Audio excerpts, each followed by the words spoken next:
next, take a look at these images of 17th century London. They've been created by a group of university students who've been studying detailed maps of the capital before the Great Fire. Now they've brought them to life in an award-winning animation, as Wendy Hurrell now reports. This is what London might have looked like in the 1600s.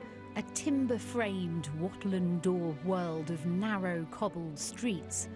Starting at Pudding Lane and spinning down to the wide River Thames, across which spans London Bridge with its shops, homes and gatehouse. And it's a street pattern upon which modern-day London was built.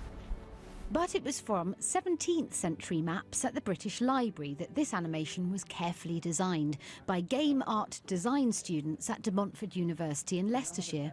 We gathered as many historical references as we could. Most notable was Samuel Pepys' diary. He gave names of actual streets and pubs, and we chose to take them and put them literally in the game level. It's quite good watching it while being in sort of modern-day London, isn't it, really? You get a real sense of the place. You still get these sort of small, little medieval-looking streets. Yeah. I've asked historian Elizabeth Norton for her learned opinion. I tend to use the maps that they've used. They're great for sort of big buildings and palaces. You can get a real sense of what was going on there, but not for the ordinary houses. The houses were almost touching often on the streets, and it was dark, it was a maze, it was dirty, it was noisy.